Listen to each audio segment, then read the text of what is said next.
Welcome to Two Pete's in a Podcast, where we will talk about child health from birth right away through to adolescence, dealing with issues of illness, development, and everything else that is of importance.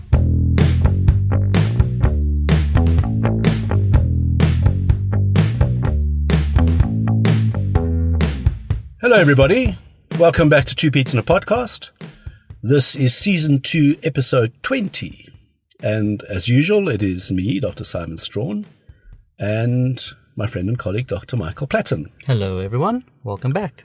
Continuing on our journey down the respiratory airway, moving from the croupy larynx we did last episode, we ended by talking about tracheitis and bronchitis as part of that croup complex. So let's today focus rather on bronchitis. So, Mike, what do you think of bronchitis? How would you define it? What do you think the important messages and about people should know about bronchitis? So when we talk about bronchitis, as we've spoken about in our previous episodes, that we need to know where in the lungs it's causing an issue. So bronchitis is how we describe the infection in the bronchi. So this is not in the trachea, the middle, the main airway. It's the one that branches off from there. So the large airways. As we get into the smaller airways, we get bronchioles, or therefore bronchiolitis, which causes issues in babies, children. But now bronchitis is when you get a viral infection, and it's purely viral. In adults as well, would you say? Yes. Yeah. So purely viral. And it infects the lining of the airways, which makes a very, very hoarse or like coarse cough that is hacking and persistent, and it just takes forever to get better. And it's normally quite productive just because of that inflammation of that airway, but sometimes it doesn't have to be, but the majority is. It just sounds like a very wet cough. If you put your hand on your child's chest, you're going to feel this rough going as they cough. Now, we don't expect with the bronchitis that it's going to go any deeper. It can, but normally it just localizes to the airways. And there's not that much we can do about it. That's other right. than give time for it to get better. There's stuff we can use, like we can try nebulize, we can try give other medicine, but there's not that much we can do. Yes, I always think about it as, even on TV, you'll see these adverts. Is it a wet cough or a dry cough? Now, my understanding of this is that just about any of these viral infections that affect the respiratory system go through a phase of having a dry cough and then a wet cough. Because when the virus starts, the virus is going to cause inflammation and irritation. So you're going to be irritated and coughing because the virus is irritating your airway. And then once your immune system has identified what the virus is, and your immune system starts to mount a response, that's when the mucus comes. So you go from dry to wet. And very often we use that in our clinical diagnosis to go, if you're coughing a lot and it's very wet, you're probably at the recovery phase of this. Because remember, from the tip of your nose down to the base of both your lungs, the lining inside on your airway is exactly the same. Yeah. So if you imagine the amount of yellow stuff you can produce in your nose, that phlegmy, snotty stuff, when you have an infection in your bronchus, like you've described, that's exactly what's happening in your bronchus. When you get to that phase, stuff. It's sticky. That's right. So you go from this kind of dry, irritated phase where you're coughing because of that. That's more kind of a throaty cough. So it's like more like a post-nasal type cough. And then you start getting this sticky stuff coming. Now you're hacking. And that's when you're coughing like really bad in the morning when you lie down because the stuff's just collected through the night and you have to hock up this really sticky stuff. And then as you start to improve, it becomes really much more slimy and slippery, and then it starts to expectorate and come out when you're coughing. Yeah. So that's kind of the thing of bronchitis. And as you said, I mean, it can last weeks, 14 to 18 days is not unusual for this. Yeah, and we can give antibiotics, but it's not going to do a thing. Antibiotics do nothing. And this is not, and the amazing thing is that because this is not in the lung tissues, it's not a pneumonia. When you examine children with bronchitis, or even adults for that matter, what you're not going to see generally is you're not going to see rapid, distressed breathing. Because the airways or the little air sacs that do the oxygen exchange in the body are not affected. Are not affected, exactly. So you're not going to see that. When you examine them, at most what you're going to hear is that little bit of a rattle. You said about when you put your hands on the chest and you feel the... Yeah. So very often if you're doing that, That's a bronchitis because it's bubbling around in the bigger airways. So when you listen with a stethoscope, you'll hear this little, what we call ronchi, this little kind of crackling sound. Very coarse. So you stop and you say to the patient, give me a good cough. And they cough once, they cough twice, listen again, it's clear. Yeah.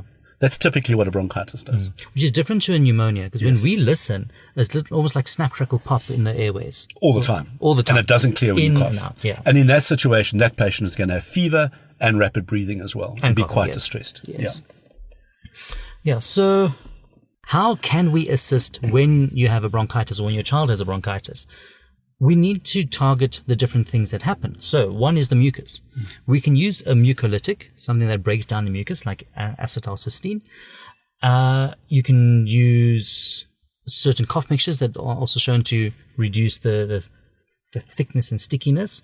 So that's like something called Prospan. The other thing that I was talking about was ACC or Amucol. Yeah, there's lots on the market, or Mucospect.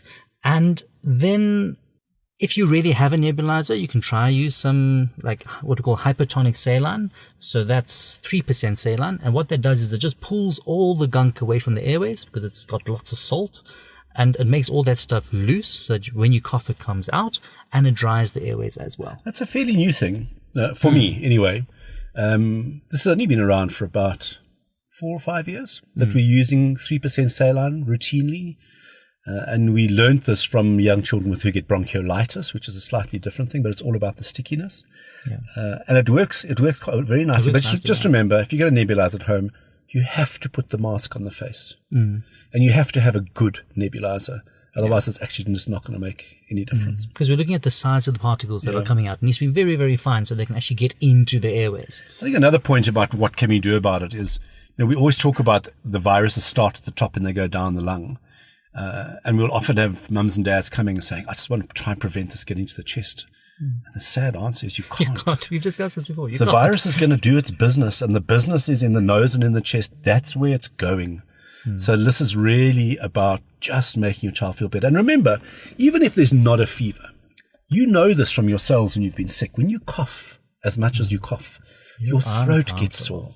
And your ribs get sore, and your muscles get sore, and your diaphragm gets sore. So you need to be using the paracetamols for pain. Remember, in young children, they'll want to breathe through their noses. So make sure the nose is clear all the time. But yeah, if you've ever had a common cold, when your sinuses are full of stuff, you are uncomfortable. So clean it out. Terrible. And then remember, with children, you as the parent need to make sure they're getting enough nutrition and liquid. So you need to really be clever here and use small amounts frequently. And this is long before we even try to do something about the coughing and the mucus, because, again, that's going to last a long time, but it is about that. And then obviously at night, try and keep them a little bit elevated, even just for them to fall asleep. Yeah. Helps them to fall asleep. Does a humidifier in the room make a difference? Generally, no, it doesn't. But if it's not going to moisturize that thick, sticky stuff. No, and often if it's really, really a powerful humidifier, it's going to make everything wet, and it might actually make them cough more. But generally, my sense of it is, if you're in that phase where your child is really hacking and coughing and just can't seem to clear the phlegm, and you've done everything you can, and you have a humidifier that is cleaned and sterile, please. Don't just take it out the top of the cupboard and switch it on. And if you find it makes a massive difference, well, then try it. Yeah. That's really what this is about, is do what we can do. Would you recommend physio? No. Why? Yeah. So when we look at the sinuses and the lungs producing the same amount of fluid or gunk, you can do physio now, and in 15 minutes, the gunk is back. And it's traumatic for your child? Absolutely, yes. It's terrible. That's putting tubes down to suck stuff out. And as Michael says, literally by the time you get home, the virus is still there and producing all the mucus, so you've gained absolutely nothing.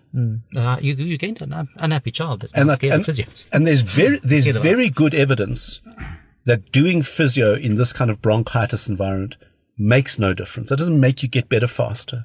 It doesn't even help your symptoms. It really is very distressing for the child. So that's not something that we do. So I think that's about it. So invariably... But what about rubbing Vicks on the feet and other things on the pillow, and what's your thought about that? So the Vicks on the feet Vicks in general, just eucalyptus. I think that's what it is. A menthol Eucalyptus, based thing, yes. What it does is it opens your airways, but normally just your sinuses. It doesn't actually get into the lungs. The moment it gets into the lungs, it's going to irritate the lungs and cause them to rather close off. So it's more to get the airways open than anything else, which you can do with a good saline spray and suck. Bearing in mind there's going to be there in another 15 minutes. Yeah, but if you walk into your child's bedroom and there's this like wafty smell of menthol or something, then you also feel like you've done something. I know from my own experience. And it can make the nose a bit runny and it can make it a little bit easier. But Mike's point is right. Don't use too much of it. Don't have it too close to the face. That's why you put it on the feet. Not because it works through the feet, but just so it's far enough away. So it doesn't make your eyes burn. It doesn't make your nose burn when you breathe it in. It's literally just enough to help scent the air so that the mucus, so that it makes your nose run watery. Yeah. That's what it does. And you can also use something called Carvel.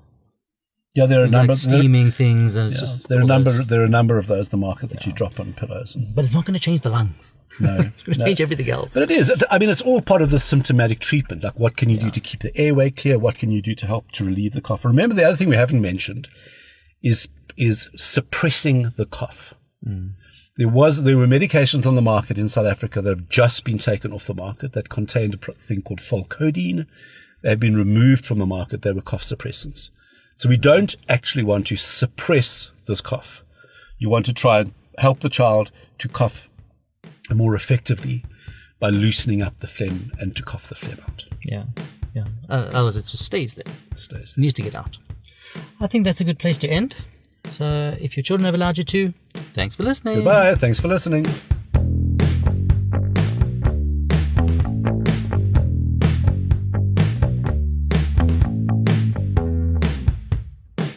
Thanks for listening. If you found this of value, please be sure to sign up to our email list at www.careforkids.co.za, and that's the numeral 4, and subscribe in your favorite podcast app or follow us on Facebook. At 2 Pete in a Podcast. At 2 Pete in a Podcast. TWO, not the numerical 2. This is our disclaimer. The information we have given you in this podcast is our own personal professional opinion. We're giving it to you for your own information. Please don't use it to treat yourself or to treat anybody else. Rather, go and see your own medical healthcare provider and follow their advice.